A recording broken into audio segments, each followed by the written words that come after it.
Jelang pertandingan menghadapi China, skuad Garuda melanjutkan pemusatan latihan di Stadion Madia, Jakarta. Pelatih Patrick Kluivert juga fokus pada taktikal permainan untuk memilih 23 pemain inti yang akan dibawanya dalam 2 laga. Ketua Umum PSSI Erick Thohir yakin skuad Garuda saat ini sudah lengkap dan siap memberikan permainan terbaiknya. Kita percaya sekarang tim nasional kita sudah punya kekuatan 2x11 yang saya selalu bilang.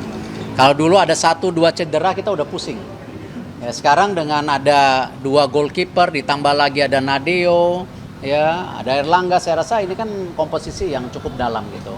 Sama juga di bek kanan, bek kiri, bek tengah, ya, lapangan tengah kita sudah mulai ada, masih kurang 1-2 mungkin ke depannya. Depan kita mungkin perlu tambah, tapi ya dengan kekuatan hari ini saya rasa keseimbangan tim sudah sangat bagus.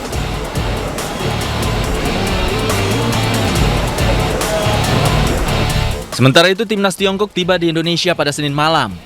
Timnas Tiongkok datang dengan membawa 25 pemain, 3 pemain diantaranya merupakan pemain naturalisasi, yaitu Serginho, Jiang Guangtai, dan Yang Mingyang. Para pemain langsung menuju ke hotel dan akan fokus berlatih jelang lawan Indonesia pada 5 Juni mendatang. Tim Liputan iNews melaporkan.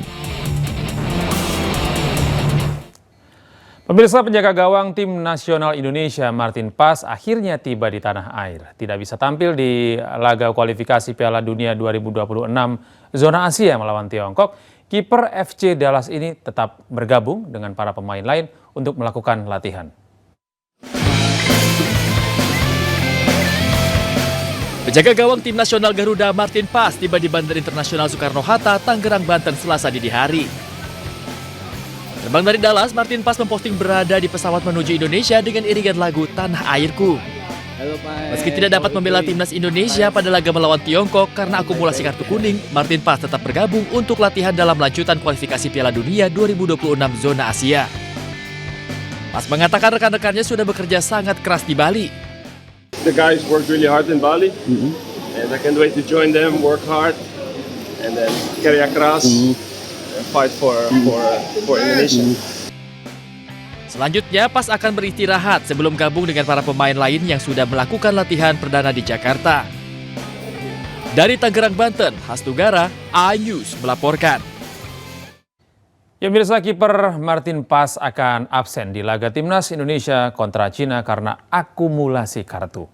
Kiper Emil Audero mengaku siap jika dipercaya jadi starter menggantikan Paes.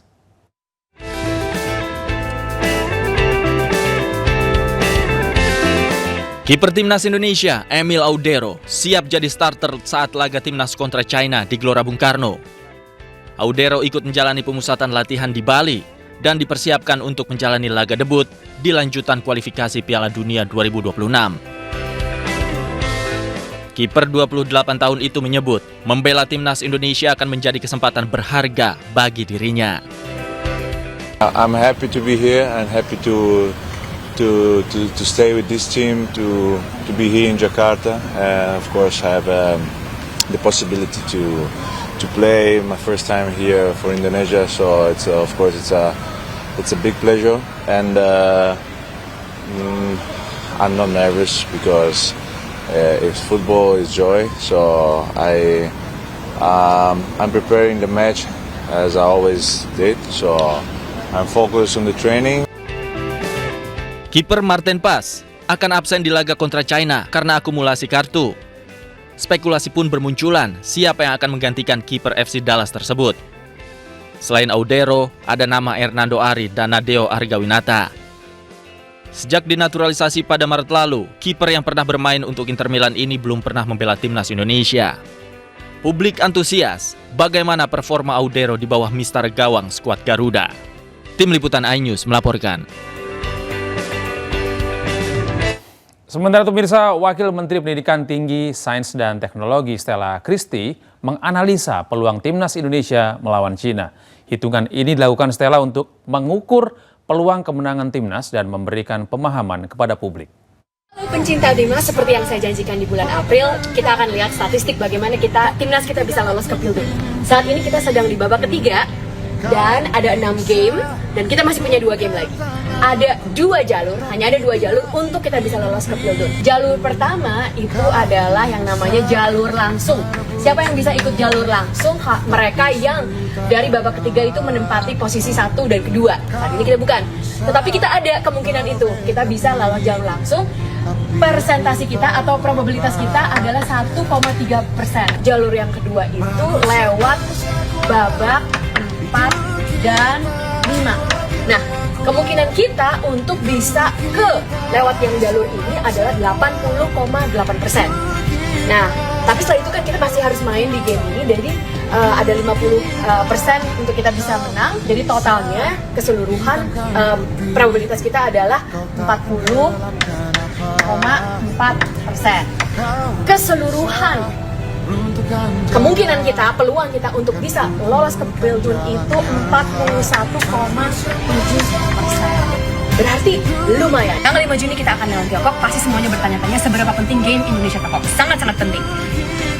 Kalau bisa kita menang, tapi kalau seri ya masih oke. Tapi jangan sampai kita kalah. Kenapa?